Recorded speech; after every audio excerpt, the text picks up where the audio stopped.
HR is not your friend, and employees should never trust them.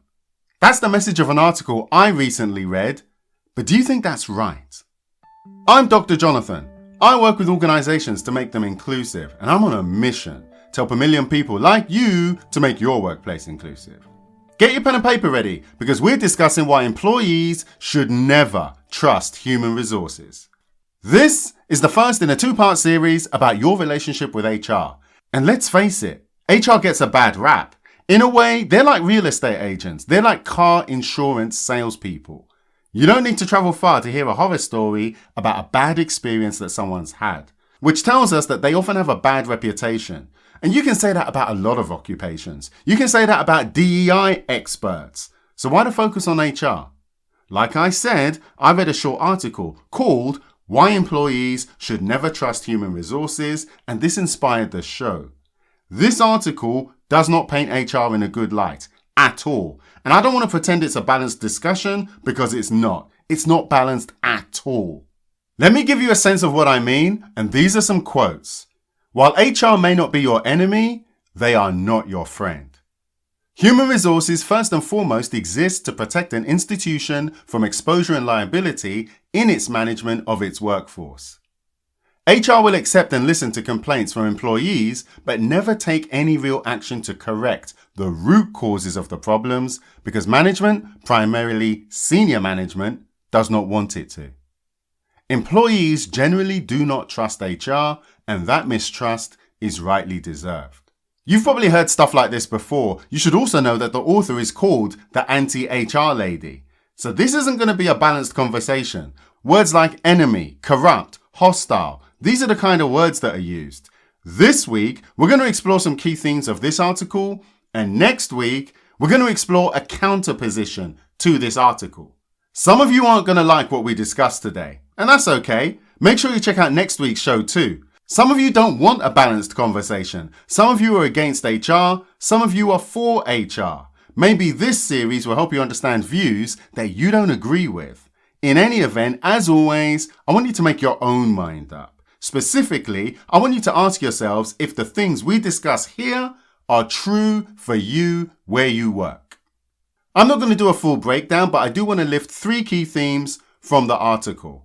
And first is that human resources are there to protect the company and not the employee. This is a central point of the article that most people are going to agree with. It's hard to disagree with it. We know HR are responsible for compliance with laws and regulations. We know HR conduct investigations into complaints and allegations. We know HR is concerned with legal exposure and reputational damage. This feels very administrative, but to me, HR is supposed to be about people. People tell me that HR is more concerned with avoiding legal liability than with protecting the interests of the employee. People tell me that HR is complicit in the unfair treatment that they experience at work, and people tell me that HR is dismissive when they raise concerns about workplace issues. Now, these aren't just things I hear. I've experienced these things myself, and it's hard, and I mean really hard, not to take it personally. Because when you first meet HR, they position themselves as being there to help you succeed. They position themselves as the people you go to for help. Want to understand your employment contract? Go to HR. Want to develop more skills? Go to HR. When you have any issues at work, it seems like a natural choice to go to HR. I get it. I've done it myself. It didn't really work out because I didn't understand the nature of HR. And when it did work out, I was typically in a leadership role. This article places those negative experiences front and center, but I want to frame it in a way that helps you on your inclusion journey. And this leads me to the second theme of the article, and it's HR is an agent of the organization. You may think that this is so obvious that it's not worth saying, but I think not understanding this is why people get disappointed with their relationship with HR. Now, I've spoken about the principal agent issue in a different context.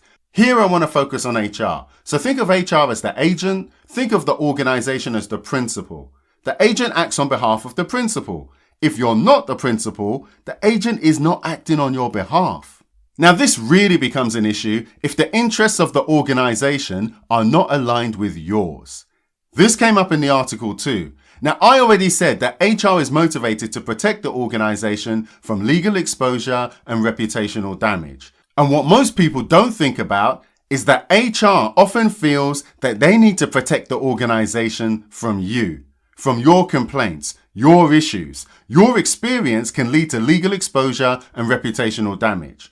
Now, that's one perspective, and let's be honest, there are plenty of irresponsible employees who do that, but the ugly truth that I've encountered, sometimes managers, leaders, they cause problems, they do things, and what that means for the organization, legal exposure, reputational damage. But because they're managers, because they're leaders, they have the authority to wield the machine. They have the power to wield HR. They even have the power to use HR against other employees. Now, there are plenty of irresponsible leaders who do that. This isn't just my opinion. Here's some anonymized data from an interview I conducted on this topic as an example. And this is a quote.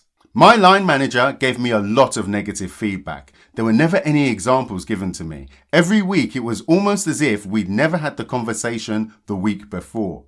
And this just went on to the point that they said, actually, I'm so concerned, I've spoken to HR and I'm going to run a feedback session on you. This is becoming very serious.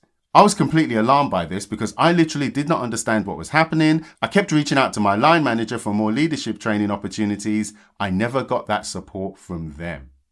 These are the words of someone who felt that HR was being used against them by the organization, by leaders in the organization. And guess what? HR acted on their behalf, not the employee's behalf. Now, suppose you accept that. Suppose you accept what I've just said. There's a logical conclusion that doesn't get talked about enough. And that's the third theme that I want to pick up. HR doesn't have the power that you think it does. Remember the quote from earlier. HR will accept and listen to complaints from employees, but never take any real action to correct the root causes of the problems because management, primarily senior management, does not want it to. I think it's worth pointing out that there's a good chance that HR don't have the power to take real action in the face of potential abuse by the leaders. And I want to volunteer my bias here. I used to work as a chartered accountant, and in my role, we had a strong influence on the organization and the leaders. We positioned ourselves as business partners, and that meant not only did we advise and guide, we had the power to intervene. Everyone had to cooperate with us. You had to be accountable to us. Obviously, finance and HR are not the same thing. But outside of legislation, I have rarely observed organizations who felt that they had to be accountable to HR outside of compliance, outside of regulations. And I say this because too often, HR leaders, they aren't able to influence the organizations in the way that they want. Too often, they're the ones who are forced to cooperate with what the article described as rogue and just downright awful managers. Sometimes HR leaders feel powerless. Some people leave HR because they realize this. Now, I know because I've spoken to hundreds and hundreds of HR leaders, and I'll be sharing what they told me next week. In 2021, I created the People Leaders Report, and some of the people who participated in the study left their organizations for this reason. Unlike the author of that article, I'm not anti-HR. And in fact, the weird thing is HR leaders like it because they know where I'm coming from. I'm not coming to misrepresent what I think.